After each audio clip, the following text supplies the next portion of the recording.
तो Ayushman Khurana, Nawazuddin Siddiqui and Rashmika starrer थामा finally theatres में आ गई एंड इसको लेकर मेरे अंदर काफी मिक्स फीलिंग्स है। क्या सही था, क्या गलत था, क्या तुम्हें देखनी भी चाहिए, क्यों देखनी चाहिए, इन सब चीजों के बारे में बात करेंगे डिटेल में। आई मीन नवाजुद्दीन को एज विलन कास्ट करना honestly I am not sure if it was the right call. लगता है जैसे उन्होंने किक के विलेन एंड सीक्रेट गेम्स के गाय टेंडर को मिक्स कर दिया है। आई मीन एक्टिंग में कोई कमी नहीं थी, कमी राइटिंग में थी। आई मीन उसके मोटिवेशन क्लियर नहीं होते। मेन बात उसका जो दहशत फील होना चाहिए था, विलेन है इससे डरो, ऐसा कुछ मुझे देखने के लिए तो नहीं मिला। मे बी ये भी कारण हो सकता है कि विलेन की स्टोरी पूरी एक विलेज के अंदर ही कन्फाइंड थी। May be this was the reason. Character inconsistency, Ayushmann का कैरेक्टर कहीं कहीं पे बहुत इनकंसिस्टेंट लगता है। एक मोमेंट पे सीरियस, दूसरे मोमेंट पे कंफ्यूज, स्पेशली क्लाइमैक्स में उसके अंदर जो मोटिवेशन आता है उस पर्टिकुलर ग्रुप को बचाने का या कुछ भी, वो क्लियरली समझ नहीं आता कि हाँ वो मोटिवेशन आ क्यों रहा है। आई मीन आई अंडरस्टैंड कि जो तुम्हारी जो बंदी है उसके ग्रुप को बचाना है, लेकिन वो मोटिवेशन आया क्यों कि तुमको उस बंदी के ग्रुप को बचाना है। पर्टिकुलर स्पीच की बात करो, स्पीच तो मेरे लिए काम नहीं की कि हाँ मुझे इस ग्रुप को बचाना है, लड़ना है, फालतू। वर्ल्ड बिल्डिंग ये पॉइंट मुझे सबसे वीक लगा। थामा एक कनेक्टेड यूनिवर्स का पार्ट लगती है। आई मीन वो एमएसयू के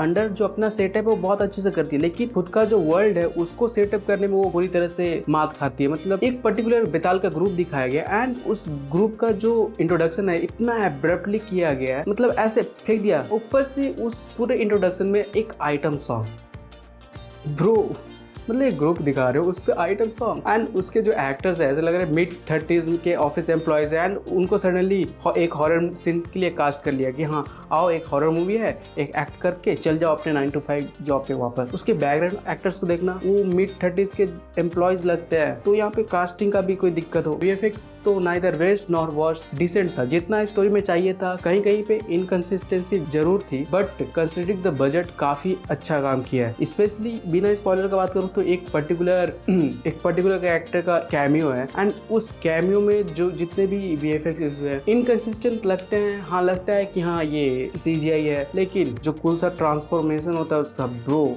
अगर वो हाई बजट होती तो वो सीन बहुत ही, मतलब मून है, मून के सामने जाके उसका जो बॉडी ट्रांसफॉर्मेशन, वो मेरे लिए पीक मोमेंट वही था। मतलब इंटरवल के बाद जो 15 मिनट्स थे मेरे लिए वो मोमेंट वही था बस, और कुछ नहीं। मेरे लिए इस मूवी में पीक मोमेंट आता ही नहीं है, बस वो इंटरवल के बाद वो 15 मिनट्स जो थे मेरे लिए पीक मोमेंट थे। बाकी तो मूवी मेरे लिए उतनी अच्छी काम नहीं की। हाँ कॉमेडी को साइड कर दो तो स्टोरी एंड कॉमेडी, स्टोरी और कॉमेडी, स्टोरी लेयर्ड है। मतलब आई मीन तुमको ये अपने वर्ल्ड के बारे में बताती है, आई मीन थामा के अपने वर्ल्ड के बारे में बताती है, लेकिन कहीं कहीं जगह जैसे मैंने बोला कि इन्फॉर्मेशन ऐसे फेंक दिया जाता है कि लो एब्रप्टली। काफी जगह पे इन्फॉर्मेशन जैसे बहुत अच्छे से एक्सप्लेन किया गया कि पास्ट में क्या हुआ था, क्यों नवाजुद्दीन के कैरेक्टर को बंद किया गया था, वो उसका जो पास्ट था वो अच्छे से बताती है। लेकिन बाकी जो मैंने बोला कि हाँ इन्फॉर्मेशन को ऐसे एब्रप्टली छोड़ देती है, तो वो एक मेरे को डिग्रेडिंग पॉइंट लगा। इन्फॉर्मेशन बता रहे हो एटलीस्ट उसका कुछ सेटअप करो। आई मीन वो इन्फॉर्मेशन देती है लेकिन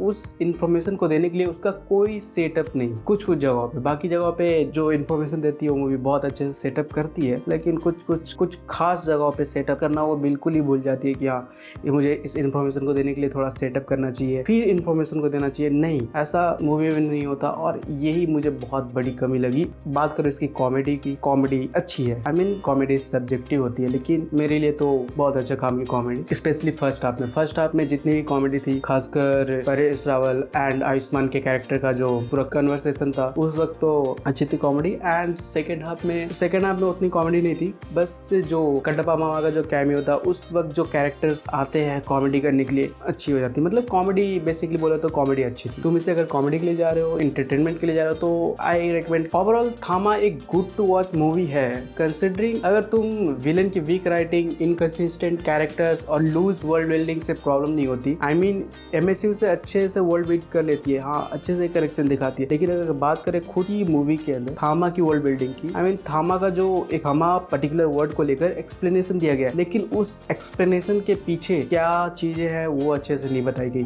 अगर वो थोड़ा क्लियर करती तो मूवी और अच्छी हो सकती थी मेरे लिए। अगर तुमको कैरेक्टर इनकंसिस्टेंसी से कोई दिक्कत नहीं, तुम इजिली जाओ, बहुत इंजॉय करोगे। कॉमेडी मूवी है एंड एक्शन के लिए मत जाना। आई रिकमेंड कि एक्शन के लिए तो नहीं जाओ, बस इंटरवल के 10-15 मिनट के बाद 15 मिनट ही एक्शन है, वो भी एक खास कैरेक्टर का कैमियो है। आई मीन बाकी वो सीन, बाकी जगहों पे मूवी एक्शन के मामले में एकदम नीचे समझ लो। लोग से। फैमिली के साथ भी जा सकते हो, तुम्हें अगर किसिंग सीन से प्रॉब्लम ना हो, खासकर एक जगह पे तो लगभग 1 मिनट से ज्यादा लॉन्ग किसिंग सीन है, तो जाओ फैमिली के साथ। अगर तुम किसिंग सीन से कंफर्टेबल हो, तुम्हें कोई दिक्कत नहीं है, तो जा सकते हो। अगर तुम देख लियो तो बताओ कमेंट सेक्शन में कि तुम्हें कैसी लगी। मैं मिलता हूँ तुमसे अगली वीडियो में, तब तक के लिए बाय बाय।